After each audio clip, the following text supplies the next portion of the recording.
Olá, pessoal, tudo bem? Então, nosso assunto de hoje, como fazer um cordel. O cordel é um gênero textual que resiste ao tempo, né? Resiste às mudanças culturais, ele está sempre presente. Hoje nós temos o artista Braulio Bessa, né, trazendo o cordel à tona, representando o cordel aí pelo nosso Brasil, aparecendo em vários programas, né? Levantando aí essa bandeira. E hoje vamos aprender como é que faz um cordel. Também você vai aprender, né? O que é cordel e qual a sua origem, como é a estrutura do cordel e como você produz versos e estrofes em um cordel. O cordel veio de Portugal, surgiu em Portugal nos séculos 12 e 13 e chegou ao Brasil com os portugueses, mas se tornou popular a partir do século 18, principalmente aqui no Nordeste. No cordel a gente tem a presença de rimas e métrica fixa.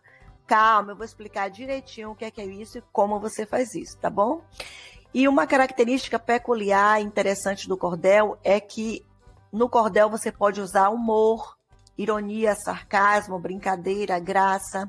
Pode utilizar uma linguagem popular, oral, regional, coloquial, informal. Pode utilizar gírias, expressões populares, expressões regionais. Então, isso também faz com que o cordel se torne interessante, tá? Os temas abordados no cordel podem ser folclóricos, religiosos, profanos, políticos, históricos, cotidianos. Então, no cordel você pode trazer tanto uma narrativa, contando uma história real ou fictícia, ou misturando as duas.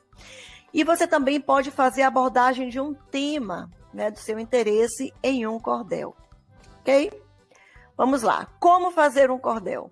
Seu cordel precisa ter início, meio e fim, independente de se ele for uma narrativa ou uma temática, tá certo? Sendo desenvolvida. A estrofe. Então, no cordel, você pode fazer estrofes com quantidade de versos diferentes. Você pode fazer estrofes com 6 versos, estrofes com 7 versos, estrofes com 10 versos, tá? Então, ou seja, a sextilha com 6 versos, a setilha com 7 versos, a décima com 10 versos. Mas a gente vai trabalhar aqui hoje a sextilha, que é o modelo de estrofe mais utilizado. Lembrando que se você começar o seu cordel com sextilha, você tem que ir até o final com sextilha. Ou seja, todas as estrofes terão 6 versos. Se você utilizar a setilha, todas as estrofes terão setilha, com 7 versos. Tá? Então, o padrão, a métrica fixa é importantíssimo no cordel. Se não for assim, não é cordel. Se não tiver métrica fixa, não é cordel. É poema, mas não é cordel. Tá bom? Então, sextilha, estrofes com 6 versos é o mais utilizado, tá?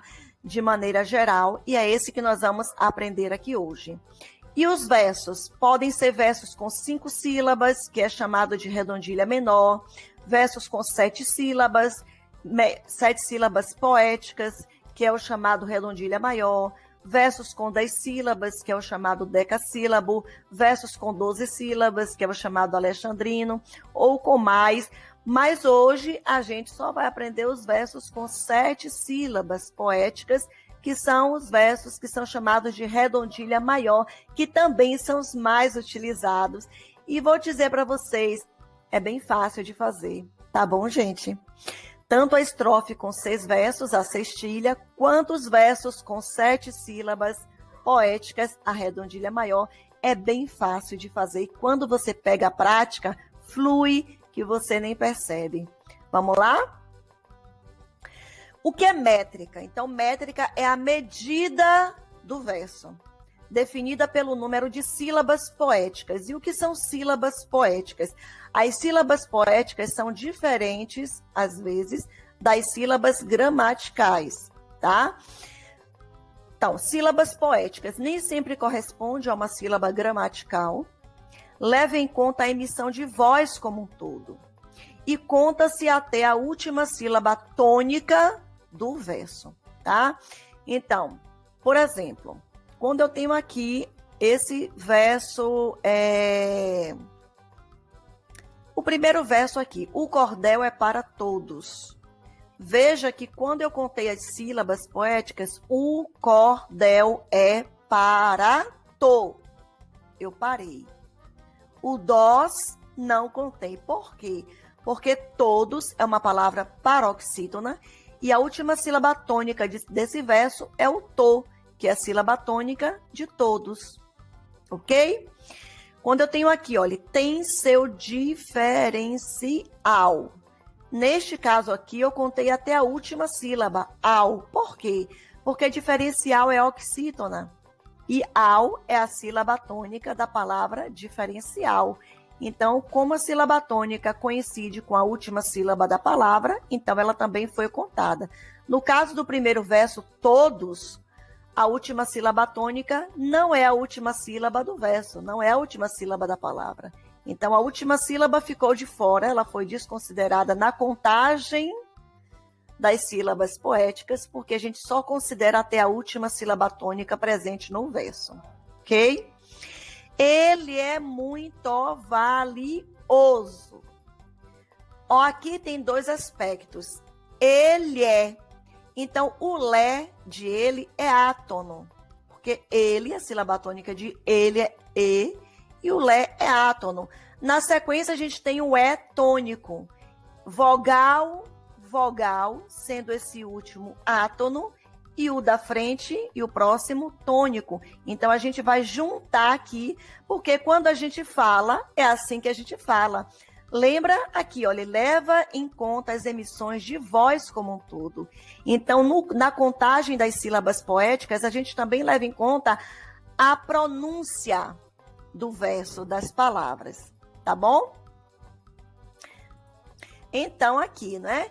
Então, ele é assim que a gente fala, ele é. Então, é assim que a gente vai fazer a contagem também. Então, muitas vezes, quando uma palavra termina com vogal e a próxima começa com vogal, a gente vai fazer a junção. Principalmente se a palavra que termina em sílaba átona e a próxima é tônica. Então, ele é muito valioso. O zó a gente não contou. Por quê? Porque valioso é uma palavra paroxítona. A sílaba tônica é o, a penúltima. Então, o zó é uma sílaba átona. A gente não vai contar esse zó. Então, ele é muito valioso. Tem 7 sílabas poéticas. Se a gente fosse contar em sílabas gramaticais, a gente teria 9 sílabas gramaticais. Ele é muito valioso. 9 sílabas gramaticais. No entanto, nós só temos 7 sílabas poéticas, ok? Patrimônio nacional. Esse aqui coincidiu 7 sílabas gramaticais e 7 sílabas poéticas. É uma coincidência, mas não é necessário ser assim, ou melhor, não tem que ser assim. Então, sílaba gramatical é uma coisa, sílaba poética é outra coisa. Na sílaba poética, a gente leva em conta a emissão da voz e a gente leva em conta também que a gente só conta até a última sílaba tônica da última palavra do verso. Ok, pessoal? Com treino, isso aí vai ficando fácil. Vamos seguir? Então, vamos ver aqui o modelo mais utilizado de estrofe e de versos nos cordéis atualmente. A cestilha, estrofe com 6 versos, e a redondilha maior, versos com 7 sílabas poéticas. Então, vamos ver aqui o exemplo de Francisco Santos.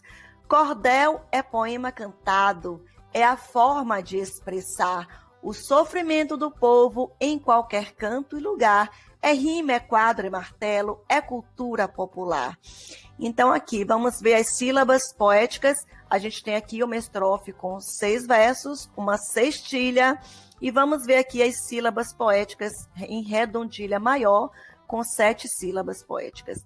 Cordel é poema cantado. É a forma de expressar o sofrimento do povo em qualquer canto e lugar. É rimé, quadré, martelo. É cultura popular. Então, vejam as junções aqui, porque quando a gente fala, a gente é rima, não. Na entonação, não é?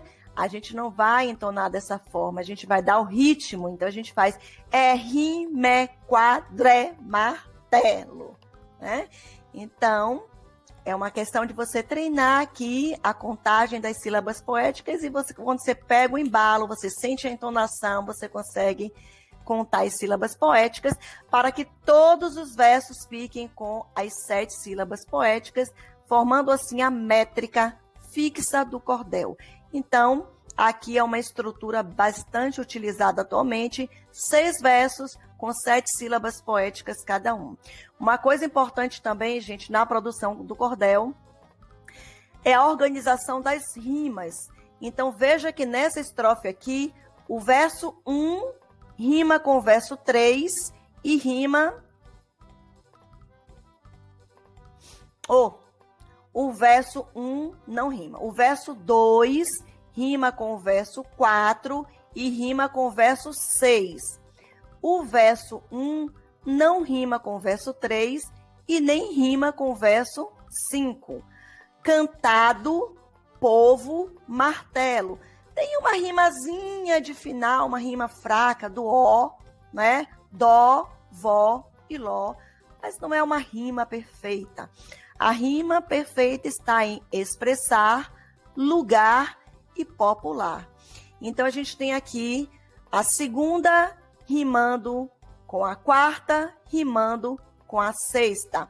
Se você fizer a primeira estrofe do seu cordel com esse padrão de rima, todas as outras estrofes do seu cordel devem seguir o mesmo padrão de rima. Então, quando você seleciona o padrão de rima que você quer utilizar, todas as estrofes devem também manter o mesmo padrão de rima, tá bom? Então, a gente tem ali aquela estrofe nessa distribuição aqui, A, B, C, B, D, B. Ou seja, a B aparece 3 vezes, tem 3 rimas, não é? Iguais. Então, a A não rima com nada, a C não rima também e nem a D. A 2 é a B, rima com a 4 e rima com a 6. Outro padrão de rimas para o cordel, para as sextilhas em redondilha maior, que eu gosto muito, gosto mais do que o primeiro e acho até mais fácil de fazer. É esse padrão aqui, A, B, C, D. Então, o verso 1 rima com o segundo, o primeiro rima com o segundo, o terceiro rima com o sexto e o quarto rima com o quinto, tá? Então, 2 versos com cada padrão de rima. O meu verso campesino, como se fosse um menino, de pés descalço brincando, vai rodando o mundo inteiro até voltar ao terreiro de onde ele saiu cantando. Então, eu gosto bem mais aqui desse padrão, mas vocês podem escolher o padrão da preferência de vocês. O importante é lembrar que a primeira estrofe que você coloca em um padrão, você vai seguir o mesmo padrão em todas as estrofes. Então, você segue o padrão, a métrica, na quantidade de sílabas poéticas em cada verso. Nesse caso aqui, a gente tem a redondilha maior, que é bastante fácil de fazer. Você segue o padrão na quantidade de versos por estrofe, nesse caso aqui a sextilha, versos com 6, estrofes com 6 versos, e você deve também seguir o padrão na organização das rimas, tá bom, gente? Todas as estrofes devem seguir o mesmo padrão de rimas. Faça o seu cordel. Como? Em primeiro lugar, escolha o tema. O tema ou o fato, ou a história que você vai contar. Então, ou você vai desenvolver um tema, um assunto, ou você vai contar uma história que aconteceu com você, com seu vizinho, com seu parente, com um conhecido, ou você vai inventar uma história que você quiser, tá bom? Segundo, pesquise sobre o tema e reúna as informações que você deseja inserir. Se for um tema, se for história, veja direitinho como você vai contar a sua história. Crie um roteiro para a sua narrativa ou para o tema que você vai desenvolver, ok? Após isso, transforme tudo em versos e estrofes. Você sabe o que é um cordel? Cordel é poema cantado, é forma de expressar o sofrimento do povo em qualquer canto e lugar. É rima, é quadro, é martelo, é cultura popular. O cordel chegou ao Brasil no século XVI, na caravana de Cabral, junto com o português. No Nordeste brasileiro, aos poucos grande se fez. Leandro Gomes de Barros foi um grande pioneiro. Foi quem primeiro imprimiu o cordel para o brasileiro. E hoje ele é lembrado em nosso país inteiro. O cordel naquela época tinha uma nobre missão. Ele quem narrava os fatos com perícia e precisão, muito bem antes do rádio, também da televisão. A notícia se espalhava através do folheteiro, de cidade em cidade, o cordel, o mensageiro dos fatos que ocorriam em nosso Brasil inteiro. Com a chegada do rádio, disseram que acabaria. Com a TV e a internet, que não sobreviveria, mas ele se mantém forte e cresce a cada dia. Tem que ter sabedoria para escrever um cordel, tem que ter certo traquejo com a caneta e o papel, com versos metrificados, corretamente rimados, se conhece o menestrel. Para a nossa literatura, ele é fundamental. Para o povo brasileiro, patrimônio cultural. E hoje, o maior tesouro, um bem imaterial. A cantiga e a semântica tornam o texto mais bonito, facilita a leitura, deixando para trás o mito de que um texto é bom se for de cunho erudito. O cordel é para todos, tem seu diferencial, ele é muito valioso, patrimônio nacional. Aprenda sobre o cordel, seja também menestrel, se junte a nós, pessoal. Francisco Passos Santos. Fiquem com Deus, um abraço.